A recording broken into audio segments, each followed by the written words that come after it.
지속가능 경영 실무자가 꼭 알아야 할 글로벌 가이드라인 13 이노소셜랩 지속가능 경영센터 이순관입니다.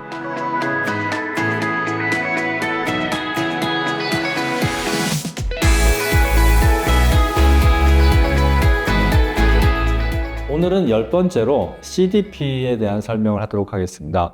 CDP는 카본 디스클로저 프로젝트라고 하는데요. 이 카본 디스클로저 프로젝트는 2000년에 생겼습니다. 1997년에 국제적으로 이 이산화탄소, 온실가스 문제가 심각하다라고 하는 그런 합의가 이루어지게 되었고, 이것을 같이 줄여보자라고 하는 것이 바로 일본 교토에서 열린 교토 의정서라고 하는 것이 합의가 됐습니다. 그런데 이제 온실가스 중에 가장 중요한 이 석탄, 석유를 떼서 발생하는 이 이산화탄소를 어떻게 줄일 것인가? 그러려면 얼마나 이산화탄소가 배출되는지, 그리고 어떻게 감축했는지에 대한 것들이 뭔가 지금 측정할 수 있는 것들이 나와야 되잖아요. 그래서 그런 어떤 이산화탄소를 측정하고 얼마나 감축했는지를 이제 보고하는 프레임, 그리고 검증하는 프레임을 만들자라고 해서 만들어진 게 영국 런던을 주소로 하고 있는 CDP라고 하는 단체가 2000년에 생겼습니다. 이 CDP는 지속가능한 경제 구축이라고 하는 목적을 가지고 있고요. 사람과 지구, 그리고 번영하는 경제가 공존해야 된다라고 하는 목적을 가지고 있습니다. 아무래도 처음에는 탄소, 온실가스 중에 탄소를 중심으로 시작이 되었지만 그 이후에는 온실가스 전반에 대한 부분들, 그리고 이제 기후변화에 대한 부분들로 확장되었고요. 오늘은 주로 이제 기후변화에 대한 말씀을 드릴 겁니다. 그리고 이제 숲과 물, 그리고 공급망, 플라스틱까지 점점점 영역을 확장해서 이제 지속가능성을, 기업들이 어떻게 지속가능성을 높이고 있는지에 대한 정보를 제대로 파악하고 외부에 공개하는 이런 목적을 가지고 일을 하고 있습니다. 이 CDP 보고서는 기업이 그냥 자기가 알아서 만드는 그런 구조는 아닙니다. 우리가 앞서 설명했던 GRI는 GRI 인덱스를 참고해서 기업들이 스스로 이렇게 보고서를 쓰면 되지만 이것은 그런 구조는 아니고요. 일단 CDP 그 사무소에 정보 공개를 하겠다라고 하는 초대를 해달라라고 초대장을 받고 신청서를 내고 그다음에 회원 가입을 한 다음에 행정 비용을 납부합니다. 그래서 회원 가입비를 내고 그러면 이제 온라인으로 아이디가 부여되고 아이디에 입력을 하면 온라인 플랫폼이 나타나는데 이 온라인 플랫폼은 그 회사가 가입한 어떤 산업이라든지 국가라든지 기업별로 이렇게 항목이 조정이 됩니다. 그래서 산업별, 기업별로 질문 항목이 다 다르기 때문에 그것을 다 설명하기는 어렵고 그 중에서 가장 기본적인 내용인 미니멈 항목에 대해서만 오늘 간략하게 말씀을 드릴 겁니다. 그리고 나서 평가, A부터 F까지 평가를 한 다음에 이것을 공개하거나 비공개하고요.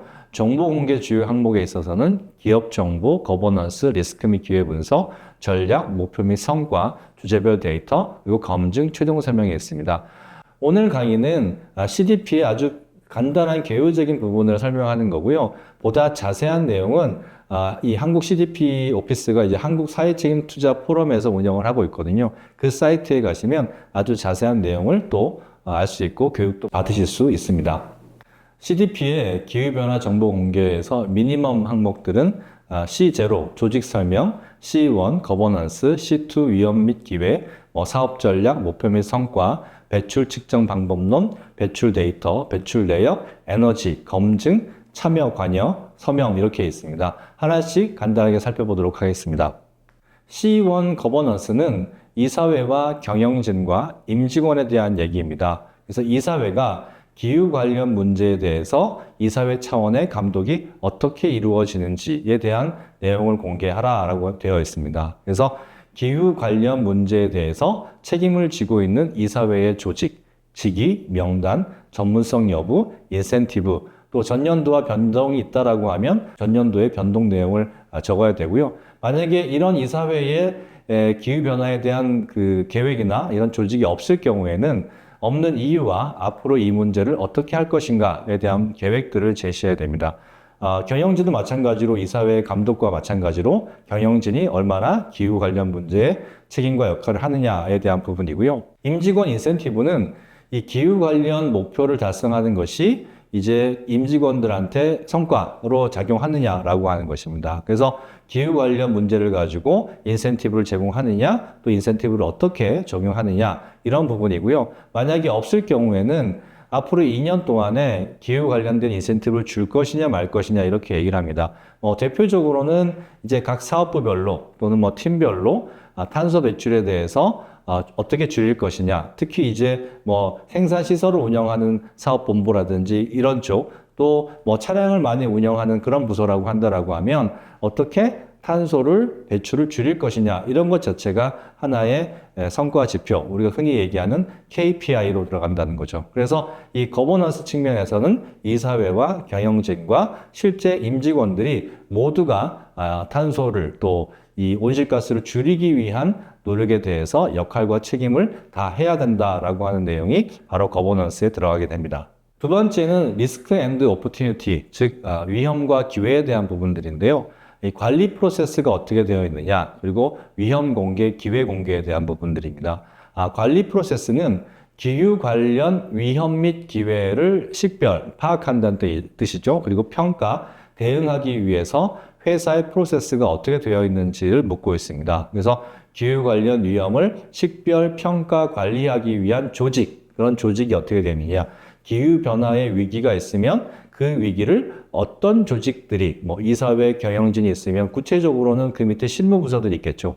그 실무부서들이 어떤 조직이 어떤 역할과 책임을 하고 있느냐에 대한 설명을 해야 되고, 그런 것들이 기후 관련 위험을 식별, 평가, 관리하는 프로세스가 조직의 전체 리스크, 우리가 흔히 이제 리스크라고 하면 뭐 재무적 리스크라든지 법률적 리스크라든지 시설과 안전 리스크라든지 또 인력에 대한 리스크라든지 이런 것들이 다 포함이 되는 거거든요. 그래서 기존의 회사가 리스크를 관리하던 여러 가지 방식에 어떻게 기후가 통합돼서 운영이 되느냐라고 하는 부분들입니다.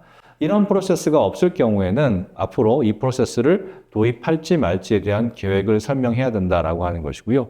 두 번째는 이런 과정을 통해서 위험을 공개하는 것입니다. 그래서 비즈니스의 실질적인 재정적 또는 전략적으로, 즉 회사의 재무적인 그리고 회사의 비즈니스 전략에 영향을 미칠 가능성이 있는 그런 기후 관련 위험 여부를 확인해야 된다. 그래서 비즈니스의 실제적, 재정적, 전략적으로 영향을 미칠 가능성 있는 위험에 대한 세부 정보를 제공해야 된다. 그리고 이게 우리 회사뿐만 아니라 가치사슬, 예를 들어서 우리 회사의 주요 공급하는 원재료들이 예를 들어서 뭐 기후가 많이 올라가는 지역에서 생산되는 그런 뭐 식품이라고 한다라고 하면 그런 식품들이 기후가 올라감에 따라서 제대로 공급이 잘 안 되겠죠. 그런 부분들에 대한 가치사슬에서 위험이 발생할 수 있는 그런 위치 또는 위험의 형태, 기후 관련에 대한 위험의 원인, 재정적인 위험, 산업 특성에 대한 연결, 시간 및 기한 이런 것들을 공개해야 된다라고 하는 것입니다. 그리고 지금에 발생하고 있는 문제뿐만 아니라 앞으로 잠재적으로 발생할 수 있는 영향의 크기, 그리고 재무 금융의 영향, 또 이런 것들을 대응하기 위한 비용, 그 비용을 어떻게 계산했느냐 이런 것들에 대한 것들이 공개되어야 되는 부분들입니다. 그리고 TCFD에서 설명했던 어떤 법과 규제, 기술과 시장, 평판, 물리적 위험이 급성적인 위험, 만성적인 위험 모두를 공개해야 되는 부분들이 있습니다. 다음으로 기회의 공개입니다.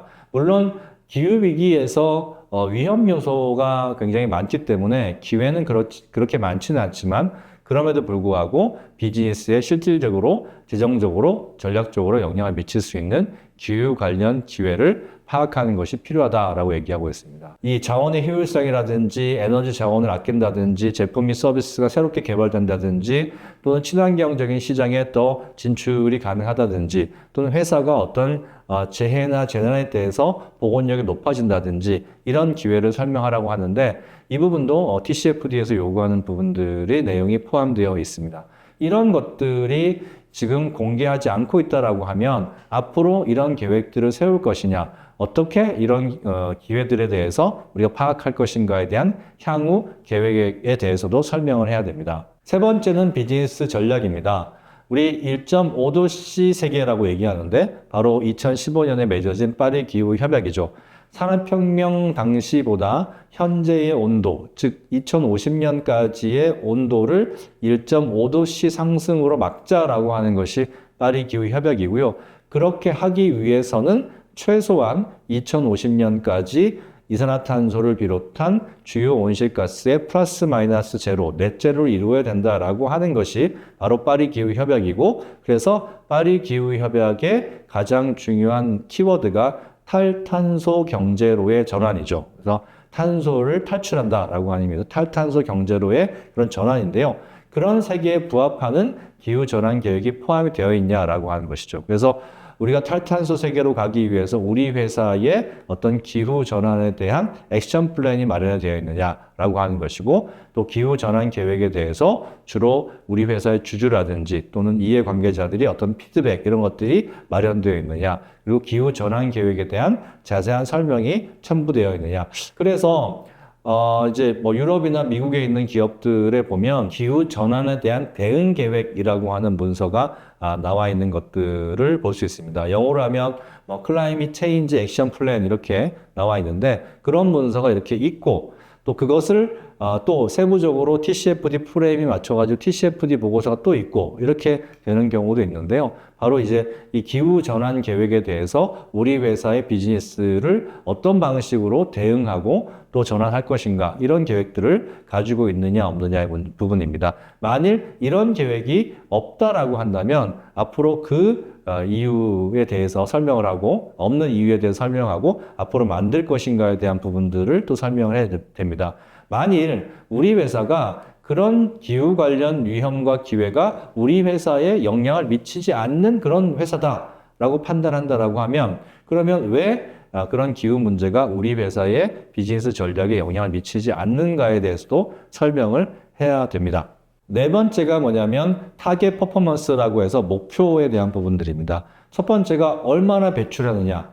이거는 뭐 이제 이 뿌리가 교토 의정서에 이 온실가스 배출을 측정하자라고 하는 부분들에서 나왔기 때문에, 이제 첫 번째가 배출 목표. 그래서 보건연도에 적용한 배출 목표. 우리 회사가 올해 얼마나, 예를 들어서 올해가 24년이면 작년 한 해 동안의 데이터를 가지고 하니까 2023년에 얼마나 배출하기로 했는지에 대한 그런 목표들을 제시를 해야 됩니다. 그래서 절대 목표, 총량에 대한 절대적 값을 얘기하고, 강도, 우리가 뭐 매출에 대해서 대비해서 얼마나 이제 늘었냐 줄었냐라고 하는 부분들, 그리고 사업 포트폴리오에 대한 대상, 이런 부분들이 해당이 됩니다. 그리고 기타, 그것에 대한 기후 관련 목표가 되는데요. 뭐 보고 연도에 적용한 기타 기후 관련 목표, 그래서 저탄소 에너지 사용량, 이제 앞에 부분이 탄소 자체에 대한 것이라고 한다면, 두 번째 부분에 있어서는 뭐 에너지 사용량이라든지 메탄 배출이라든지 그리고 기타 온실가스에 대한 그런 부분들을 얘기하고 있습니다.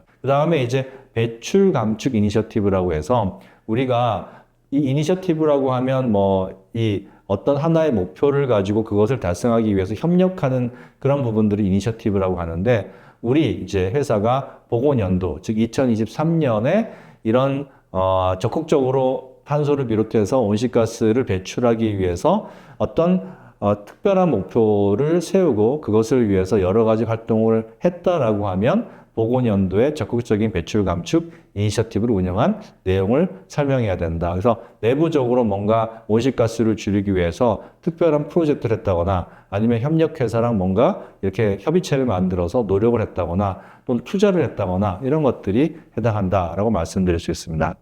다음으로 배출 방법론에 대해서 이제 보고하는 것인데요.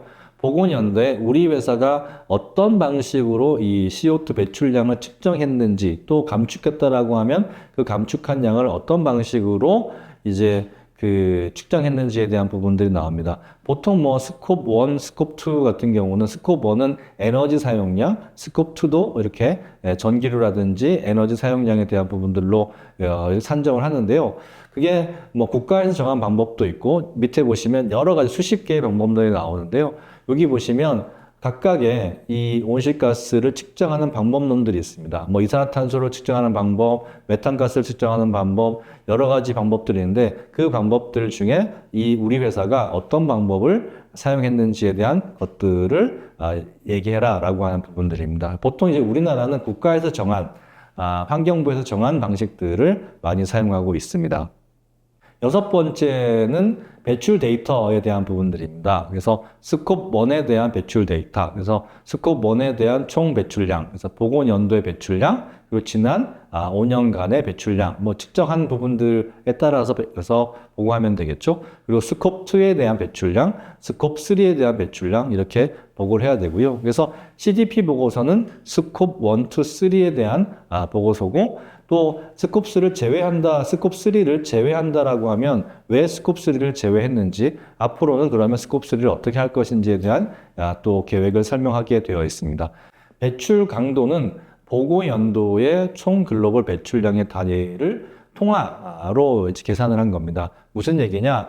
우리가 뭐 이 총 배출량은 회사가 성장하고 사업장이 늘어나면 계속 늘어날 수밖에 없는 거죠. 그런데 이제 이것을 감축하기 위한 노력을 총 배출량으로 하게 되면 회사의 성장과 비례해서 설명하기 되게 어려우니까, 그래서 우리가 매출 단위로 이것을 계산하는 경우가 많습니다. 그래서 우리가 예를 들어서 작년에 100억의 매출을 올렸는데, 이 배출한 이산화탄소가 그 100톤이라고 하면 내년에 예를 들어서 우리가 2배로 장사를 해서 뭐 200억이 됐는데, 똑같이 200억으로 200톤으로 가는 것이 아니라 예를 들어 150톤만 배출했다라고 하면 우리가 매출로 봤을 때 우리가 줄이게 되는 거죠. 그런 방식으로 매출 단위로 이렇게 배출 강도를 나타내는 것을 이렇게 보고해라라고 하는 내용들입니다.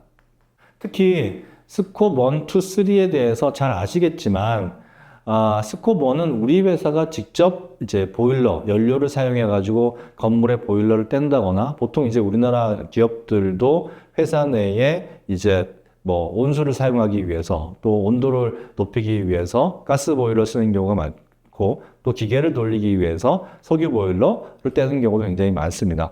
그렇게 이제 회사가 가지고 있는 보일러, 그리고 회사가 가지고 있는 차량에서 기본적으로 진짜 연료를 떼서 발생하는, 그게 이제 스콥 1이 되고요. 또 우리 회사의 특히 에너지, 전력을 공급하기 위해서, 또 스팀, 열을 공급하기 위해서, 또는 냉방을 공급하기 위해서 사용하는 그 에너지로 인해서 발생하는 온실가스가 스콥 3고, 그 외에 우리의 전체 가치사슬의 이 업스트림과 그 다음에 이렇게 상류라고 해당이 되는 거죠. 상류와 그리고 우리 소비 단계인 고객 단계인 다운스트림에서 발생하는 이 모든 것들을 스콥 3라고 하는데요. 스콥 1, 2는 비교적 간단한데 스콥 3를 측정하고 이것을 통계하는 방법은 좀 쉽지가 않습니다. 그래서 우리 그 CSES 사회적 가치 연구원에서 스콥 3 측정 가이드북이라고 하는 것들을 만들었는데요. 이거 인터넷에서 다운받으실 수도 있거든요. 그래서 보시면 이렇게 15개의 영역으로 지금 나눠져 있는데, 이 15개의 영역에 스콥 3의 온실가스를 어떻게 측정하고 이것을 또 우리가 통계를 할 것인가에 대한 내용이 나와 있습니다. 참고하셨으면 좋겠습니다.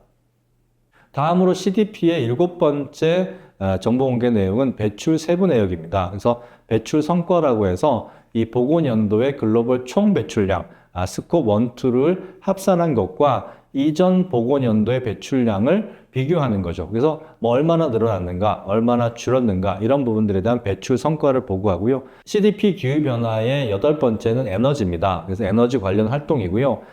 에너지 관련 활동을 선택 및 내용 보고하게 되어 있습니다. 그래서 전기, 열, 증기, 스팀이라고 보통 부르는데, 그리고 냉각, 이런 부분들에 대한 소비 및 발생 내역을 보고하고 설명하는 부분들입니다. 이것을 에너지 소비량 합계인 메가와트 시로 보고하게 되어 있습니다. 그리고 이제 10번째는 바로 검증인데요. 이 CDP의 중요한 부분들은 검증입니다. 그래서 보고된 배출량이 적용되는 검증과 보증 상태에 대한 설명을 하는 것이 필요합니다. 그리고 이제 12번째가 바로 참여입니다. 그래서 가치사슬 참여가 먼저인데요. 기후 관련 문제에 대해서 우리 회사의 공급망에 있는, 우리 회사까지 오는 상류에 있는, 업스트림에 있는 그런 협력사들이 우리에게 참여하느냐, 또 반대로 우리 회사의 물건을 가져가는 다른 기업 또는 고객들, 투자자 또는 기타 다른 이해관계자들이 이런 정보, 탄소 배출을 감축시키고 온실가스를 전반적으로 줄이는데 이런 데에 같이 참여하느냐라고 하는 부분들에 대한 것들을 보고하게 되어 있고요. 그다음에 기후 관련 요구사항에 대해서 우리 외 특히 공급업체, 스콥 3에서 공급업체에서 발생하는 온실가스가 높은 기업들이 굉장히 많은데요. 우리 공급업체들이 우리 회사에서 구매 프로세스상에, 즉 우리가 공급업체를 선택할 때 이 온실가스나 탄소 정보에 대해서 공개라든지 감축을 요구하는지에 대한 부분들을 공개하게 되어 있습니다. 요즘은 공급업체들한테 뭔가를 계약을 할 때 우리나라 ESG를 한다는 대부분의 기업들은 온실가스 정보에 대해서 정보 공개를 해라 라고 요구하고 있고, 그것에 대해서 바로 이 CDP 보고서를 요구하는 경우가 많습니다. 우리나라 기업들이 현재 CDP 보고서를 많이 이렇게 발간하는 이유 중에 하나가 바로 이렇게 유럽에 있는 또는 미국에 있는 그런 기업들이 우리나라의 부품이나 제품을 사가는 기업들이 이 CDP 보고서를 요구하게 되어 있기 때문에 그렇습니다. 그 다음에 마지막이 서명이죠. 그래서 이 본 보고서에 대한 추가, 앞에서 담고 있지 못한 내용이 있다라고 하면 추가적으로 설명을 하고, 그 다음에 그 보고서에 대해서 최종 책임자, 보통 뭐 대표이사 이런 분들인데, 책임자와 그 다음에 실제 이 온실가스 문제를 담당하고 있는 또 임원급의 서명이 이제 들어가는 것이 보통입니다.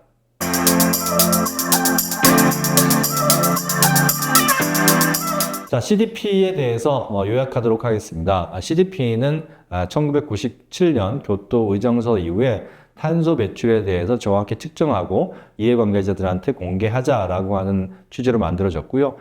처음에는 탄소로 시작했지만 그 이후에는 이제 6대 온실가스 전체로 확대가 되었고, 그 다음에 기후변화. 그래서 지금은 CDP의 핵심이 기후변화에 대한 부분들입니다. 그리고 이제 점점 생물다양성에 대한 부분들이 중요해지니까 숲과 물, 그리고 공급망 관리, 또 이제 앞으로는 플라스틱까지 확산되고 있습니다. 그래서 이런 정보를 가지고 기업 자체 또는 거래하는 거래처, 투자자, 정부 기관들이 이 CDP 보고서를 가지고 이 회사의 지속 가능성, 특히 환경 영역에서의 성과를 검증하게 되어 있고요. 뭐 결론적으로는 환경의 부정적인 영향을 전체적으로 감소해보자라고 하는 부분들입니다. 그러면 CDP 보고서를 내기 위해서는 뭐 이렇게 간단한 내용만 보고하는 것이 아니라 아주 디테일한 내용들, 자세한 내용들이 많기 때문에 CDP 사이트에 들어가서 회원가입을 하고 회비를 내서 보고서를 내고 평가를 받으면 된다. 근데 오늘 설명한 내용은 아주 기본적인 내용이고 산업별, 기업별 특성에 따라서 더 세부적인 지문들이 있다라고 하는 것을 알아주셨으면 좋겠습니다. 기본적으로는 회사의 기업 정보, 거버넌스, 리스크 및 기회, 전략, 목표 및 성과, 주제별 데이터, 검증, 최종 설명에 들어가고요. 여러분 이제 CDP 코리아를 검색해서 해보시면 여러 가지 보고서가 나옵니다. 그래서 CDP를 본격적으로 하시기 전에 우리 CDP에서 나온 여러 가지 보고서들을 한번 참고해서 읽어보시고, 또 CDP에서 진행하는 자세한 교육들을 한번 들어보시면 우리 회사가 이렇게 온실가스를 비롯해서 지속가능성과 관련된 환경 정보들을 어떻게 관리하고 또 어떻게 관리 체계를 만들고 그리고 정보를 보고할 것인지에 대한 것들을 자세히 아실 수 있을 겁니다. 물론 이제 TCFD, 앞에 설명한 TCFD 내용과 일정 부분 이렇게 교집합이 있긴 하지만 보다 CDP가 전반적인 정보에 대해서 넓은 영역을 다루고 있다. 그래서 CDP를 열심히 잘 하시게 되면 TCFD 보고서를 내는데도 큰 도움이 된다라는 말씀을 드리겠습니다. 이제 기업이 지속가능 경영 ESG를 하는 데 있어서 온실가스에 대한 배출 정보 공개와 감축 목표를 설정하고 줄이는 일은 필수적인 일이 되었습니다. 그러면 그것을 외부의 이해관계자들한테 우리가 제대로 했다라고 이렇게 알려줄 수 있는 방법은 오늘 설명드린 CDP와 같은 그런 보고 프레임을 이용해서 하는 방법이 있을 겁니다. CDP를 활용하시든지 아니면 뭐 TCFD를 활용하시든지 간에 여러분 기업에서 온실가스를 줄여나가는 노력들을 열심히 해 주셨으면 합니다. 강의 들으셔서 감사합니다.